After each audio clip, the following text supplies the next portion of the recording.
And so we're working with folks on an individual basis and meeting their needs as best we can. This morning, Spokane is under a civil emergency. How it will aid the cleanup process from this week's deadly windstorm.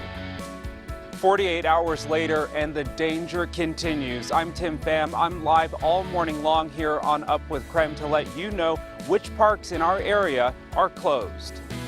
We're waking up to yet another storm moving into the inland northwest. This time, no wind, but we have the potential for some freezing rain.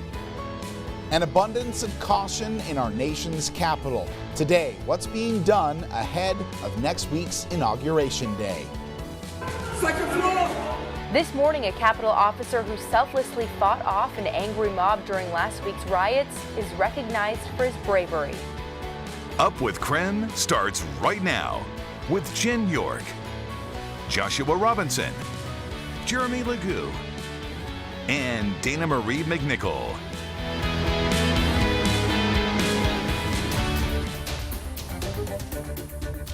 6 a.m. now on our Friday morning. Welcome to Up with KREM. Thanks so much for being with us this morning. Well, this morning we do want to take a look outside. On your right is a live look outside. On your left is a look at Wednesday's windstorm. Yeah, and the camera's not moving as much as it was that morning, Jen. This weekend also, calm winds will continue to be the case, but there's also a chance of some showers. Let's check in with Jeremy Legoo, who joins us now with a look at today's and this weekend's weather forecast. Jeremy? Well, good morning, everybody, and it's all coming down to our temperatures early on this morning. We're at 31 degrees here in Spokane. That's I don't want to call it a good sign, but it's a sign of things starting to change. We have some cloud cover overhead and some moisture moving in as our next little push of energy works its way through the region, and it all comes down to temperatures. See those temperatures hovering right around freezing early on this morning? What we don't want are those temperatures to drop below freezing as this moisture starts, because we are starting to see some light bits of moisture pop up on the radar. And as that continues to happen, as it grows a little more widespread, it is light enough that those cooler temperatures are able to freeze a lot of what falls before it hits the ground, creating the potential for a little bit of freezing rain. We could potentially see some of that here in parts of Spokane, but we could also see a bit of a wintry mix. We are going to keep an incredibly close eye on this because it does look like it is a narrow miss for many of us, but the potential of seeing some of that still exists. Cannot emphasize that enough. So we are taking a closer look at where that could be. Those pink areas you are seeing are where we have the potential for some ice falling and accumulating, but more widespread, that shaded or crosshatched area that you see right there on your screen is where we do have the potential to see some of the moisture that falls freeze upon contact with the ground. So just know that that is a possibility. If you see some rain, know that with how cold we got last night and our cold ground early this morning, it could be slick in some areas as we kick off the day. But by the time we hit about the 10 o'clock hour, we could be on the backside of it as temperatures climb above freezing. And what that means for us is a lot of what would freeze early in the morning melts, and a lot of the potential for a wintry mix turns over to the potential for a little bit of light rain. Jen? All right, Jeremy, I feel like we've had a little bit of everything this week. Might as well just throw in freezing rain to the mix. Thank you.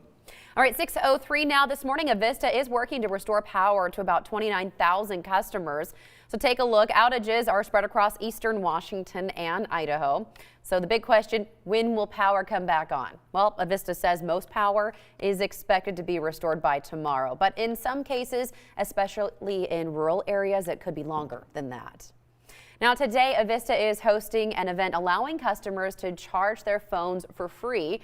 It's also offering free Wi-Fi. It's a drive-through event at the Sacagawea Middle School parking lot. The address is there on your screen. That's going to run from 11 a.m. to 3 p.m. Inland Power and Light is reporting about 2,000 outages this morning. Crews say most power is expected to be restored by noon today. However, in rural areas like Spangle and Valley Ford, it could be longer. Meanwhile, Kootenai Electric is reporting just under 5,000 outages this morning. You can see those stretch from the Coeur d'Alene area all the way up to Bayview. Of course, those numbers are changing quickly. For updates, you can text outages to 509-448-2000, and we'll send you a link with all the outage maps in our area. And this morning we do have several school closures to report this morning. This is due to ongoing power and damage issues. So closed today, we have the Medical Lake School District, Venture High School, Hayden Meadows Elementary School, and Evergreen Elementary. That's in the Meade School District. And Spokane Public Schools and most of Coeur d'Alene Public Schools will resume classes. Students who are still without power will be excused from distance learning. I actually just saw a viewer email asking if that was the case. That is indeed the case. So if you don't have power at your home and you're doing distance learning, that will be excused. So all schools in our area will be closed Monday for Martin Luther King Jr. Day. Joshua? It is 6:05 now on your Friday, and the number of trees down today across Spokane alone continues to climb into the hundreds. And the City of Spokane's Parks and Recreation Department is already working on a plan to restore the damaged areas across the city. Now, I reached out to the director of Spokane City Parks and Rec, Garrett Jones, who told me just in the devastation of Comstock Park alone, Spokane lost more than 50 trees and thousands of combined years of history. But it's tough to see a lot of these ponderosa pines go down. You know, that's our city tree, and that is some of the beauty of our parks as well. You know, this great old growth trees, and it hits you right in the heart when you see this type of natural disaster happen in our area. But whether it is months from now or years from now, Jones says the city will work to restore as much of the city's natural beauty as possible. That even includes the possibility of adding some more diversity when it comes to nearby trees and shrubbery and other landscaping around the city. But Jones says it's a twofold approach, not only restoring and renewing the beauty of our area, but also making sure a strong plan is in place should something like this happen again. He says Parks and Rec generally budget about $500 to $600 in replanting per tree. So choosing the right plan to restore Spokane is key. Is not only how do we plan for the future from the design and landscape perspective, and then operationally as well. I mean, to see these storms happen within, you know, a 5 to 6 year time frame is very unusual, but also we need to prepare for the future. Because, you know, it could happen again, and we want to make sure that we do everything in our power to be prepared. Right now, Jones says about 95% of all their funding will go toward helping get local parks and landscaping safe again. He says if you see any issues nearby, be sure to call 311 to report those issues. But also, he says, moving forward, if you'd like to help out, whether it's replacing or restoring Spokane down the line, he says the Parks and Rec Department is always open to new ideas from people who call Spokane home. We're joined now by Tim Pham checking in on our parks today. He'll be traveling around our area all morning. Tim, let us know where you're at right now and what does it look like for you? Hey, good morning, Joshua. Yeah, we're at Riverfront Park right now. You know, it wasn't just trees that came down. Also, the butterfly at Riverfront Park came down too. You can see just the pole standing now.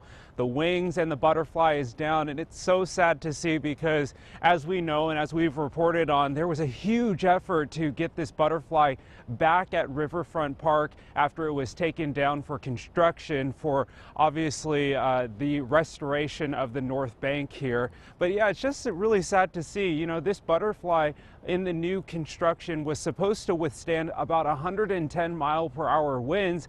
Obviously, the winds we saw just a couple of days ago clocked around 70 miles per hour. So, you know, we asked the city, you know, what happened, and they tell us that they're not sure and that they're looking into it. This butterfly was actually a little bit more advanced than the original structure. The wings were able to move, and the fabric was also supposed to withstand some of that wind and let some of it go through. So it's just really sad. You know, we can kind of see the outline to some of the wings here, but the good news is that the butterfly actually fell within the construction zone and it didn't hit any other structures or injure anyone. So that is the good news, but it is very sad to see because it's become kind of a staple at Riverfront Park for a lot of people in today, and also for people who lived through Expo 74. So, you know, it's tough to see. No word yet on if they plan to restore it. We know that'll cost a lot of money, and there was a huge fundraising effort to get it up where it is today. All right, I'll send it back to you. Well, Spokane Mayor Nadine Woodward declared a civil emergency in the city of Spokane after this week's deadly windstorm. This speeds up the process of accessing and deploying more resources needed to clean up our city. But because of coronavirus, the city and Red Cross aren't able to set up traditional shelters like they did in the 2015 windstorm. Congregate sheltering, which is what we call it, is not the best option right now. And so we're working with folks on an individual basis and meeting their needs as best we can. If you need help, call hotlines like 311 or 211, and the city will help direct you towards services. Priority is going to people whose homes were severely damaged, uninhabitable, and those with urgent medical needs. And Kootenai County has also adopted an emergency declaration. It will remain in place until all utilities are restored and until enough damage and fallen trees have been cleared up. They have also set up a phone line for residents to call with non-emergency questions. That number there you see on your screen. And President-elect Joe Biden released a new stimulus plan. After the break, what the proposed package includes and what it means for you. And we're taking a look at the holiday weekend. It's a 3-day weekend ahead, but boy, does it offer some interesting weather. I'll walk you through it day by day, coming up after the break.